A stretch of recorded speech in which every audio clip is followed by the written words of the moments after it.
നെടുമങ്ങാട് 1.5 വയസ്സുകാരന്റെ കൊലപാതകത്തിൽ പ്രതി അഷ്കറിനെതിരെ കൂടുതൽ ഗുരുതര പരാതികളാണ് ഉയരുന്നത്.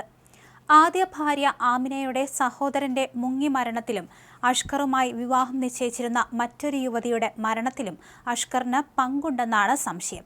അഷ്കറിനെതിരായ പരാതികളിൽ പോലീസിന് വീഴ്ച പറ്റിയെന്ന് മന്ത്രി ബിന്ദു കൃഷ്ണ പറഞ്ഞു. കേസുമായി ബന്ധപ്പെട്ട് ഇടപെടൽ നടത്താമെന്ന് മന്ത്രി ബിന്ദു കൃഷ്ണ ഉറപ്പു നൽകിയതായി അഷ്കറിന്റെ മുൻ ഭാര്യ ആമിനയുടെ പിതാവും പറഞ്ഞു.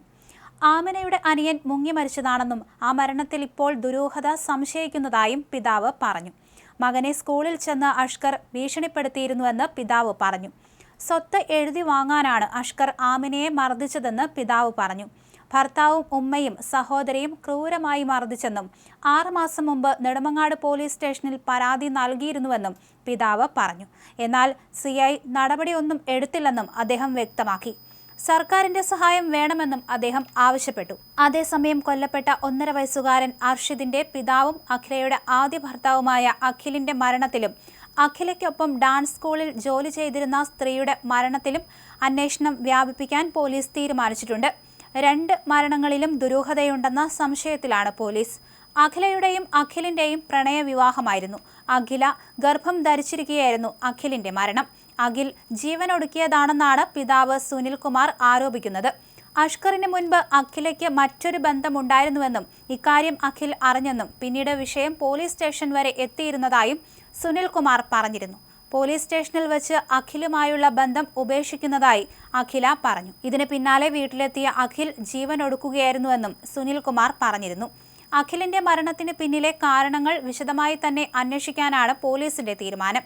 അഖിലയ്ക്കൊപ്പം ഡാൻസ് സ്കൂളിൽ ജോലി ചെയ്തിരുന്ന യുവതി ചിറയൻകീഴ് സ്വദേശിനിയാണ്. ഇതേ സ്കൂളിലെ ഡ്രൈവറായിരുന്ന അഷ്കറുമായി യുവതിയുടെ വിവാഹം തീരുമാനിച്ചിരുന്നു. എന്നാൽ അഷ്കർ വിവാഹത്തിൽ നിന്ന് പിന്മാറുകയും അഖിലയ്ക്കൊപ്പം താമസിക്കാനും തുടങ്ങി. ഇതിന് പിന്നാലെയായിരുന്നു യുവതിയുടെ മരണം. മരണത്തിന് പിന്നിൽ അഖിലയ്ക്കും അഷ്കറിനും പങ്കുണ്ടോ എന്നതടക്കം പോലീസ് അന്വേഷിക്കും. ഇതിനോടൊപ്പം തന്നെ കുഞ്ഞിന്റെ കൊലപാതകത്തിൽ അഷ്കറിന്റെ മാതാവിന്റെയും സഹോദരിയുടെ പങ്കിലും അന്വേഷണമുണ്ടാകും. ഇരുവരും കുഞ്ഞിനെ ഉപദ്രവിച്ചിരുന്നോ എന്ന് പോലീസ് സംശയിക്കുന്നുണ്ട്. ഇവരിലേക്കും അന്വേഷണം നീളും. കുഞ്ഞിനെ അഷ്കർ മർദ്ദിക്കുന്നത് അഖില നോക്കി നിന്നിരുന്നതായി പോലീസ് കണ്ടെത്തിയിരുന്നു. വടികൊണ്ട് അടിക്കുന്നതും മർദ്ദിക്കുന്നതും അഖില കണ്ടു. കുഞ്ഞ് ക്രൂരമർദ്ദനവും പീഡനവും നേരിട്ടിട്ടും അഖില പ്രതികരിച്ചിരുന്നില്ല. കുഞ്ഞിനെ കൊലപ്പെടുത്താൻ തന്നെയായിരുന്നു അഷ്കറിന്റെ ലക്ഷ്യമെന്ന് ബന്ധുക്കൾ പറഞ്ഞിരുന്നു. അഖില ഇതിന് കൂട്ടുനിന്നിരുന്നോ എന്നതടക്കം പോലീസ് അന്വേഷിക്കും.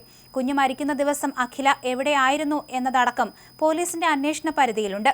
സംഭവ ദിവസം തമിഴ്നാട്ടിൽ ഡാൻസ് പരിപാടിക്ക് പോയിരുന്നു എന്നായിരുന്നു അഖിലയുടെ മൊഴി. ഇക്കാര്യങ്ങളടക്കം പോലീസ് വിശദമായി അന്വേഷിക്കും. ഇക്കഴിഞ്ഞ വെള്ളിയാഴ്ചയായിരുന്നു സംഭവമുണ്ടായത്.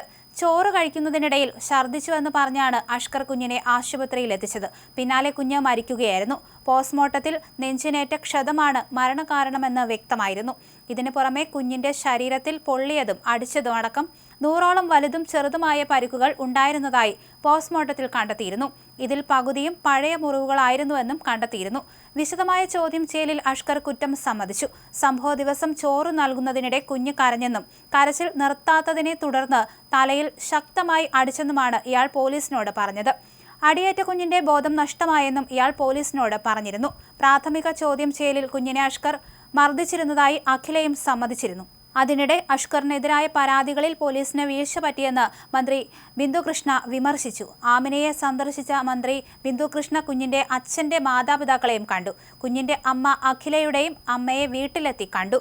കുഞ്ഞിനെ വിട്ടുകിട്ടണമെന്ന പരാതിയിലും അഷ്കറിനെതിരായ ആമിനയുടെയും പരാതിയിലും പോലീസ് വീഴ്ച വരുത്തിയെന്ന് പറഞ്ഞു.